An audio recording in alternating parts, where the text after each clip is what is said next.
Alors là, c'est une question très, très, très compliquée. Le réel, c'est le vrai. Voilà. C'est pas moi qui le dis, c'est lui. Donc c'est El-Haq. D'ailleurs, c'est le vrai et c'est le réel. Et donc, le vrai, donc le réel, c'est ce qui est d'abord pensé par Dieu. Donc, ce qui, je vous disais, Dieu pense le monde. Ensuite, ce monde, ça, je ne l'ai pas expliqué parce que c'est très compliqué, mais provient par émanation. C'est-à-dire, qu'est-ce que c'est l'émanation? C'est Dieu est conçu comme une source, imaginons une source d'eau, quelque chose qui va sortir de lui. Il y a tellement la réalité finit par émaner, procéder par un trop-plein d'être. Donc Dieu pense le réel, pense, et cette pensée constitue le réel. Donc le réel, c'est l'intelligible pour Avicenne. Et cet intelligible, il trouve son fondement dans la pensée de Dieu. Et si on en venait, par exemple, à Descartes, puisque tout à l'heure, je crois que c'est Clara qui avait posé la question sur Descartes, à partir de Descartes, on se demande en philosophie, qu'est-ce qui me fait dire, qu'est-ce qui me dit que tout ce que je suis en train de faire, là, de voir, de penser, n'est pas une illusion. C'est ça Descartes, hein, le doute méthodique, c'est ça. Qu'est-ce qui me dit qu'il n'y a pas un mauvais esprit qui est en train de me faire rêver tout ça?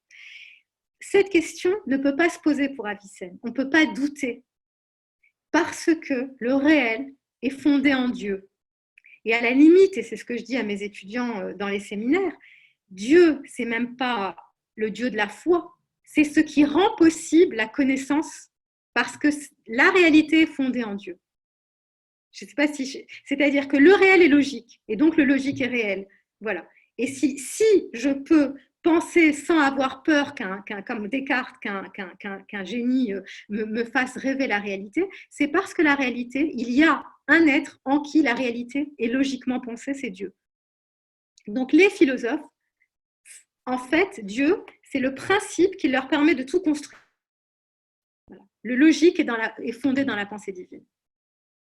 Et c'est même qu'ils y croient ou qu'ils ne croient pas, ce n'est pas la question. S'il n'y a pas cet intellect-là, dans lequel le réel se constitue en tant que réel et en tant que logique aussi. Donc, ce qui fait le lien entre le réel et le logique, c'est le fait que tout provient de Dieu. Donc, le doute de Descartes n'aurait pas de sens pour Avicenne, puisqu'il y a pour lui un Dieu qui pense le réel et donc qui fait que le réel est logique. Je ne sais pas si je me fais comprendre. Mais donc, le réel est essentiellement intelligible. L'essence du réel, c'est l'intelligibilité. L'essence du réel, c'est ça.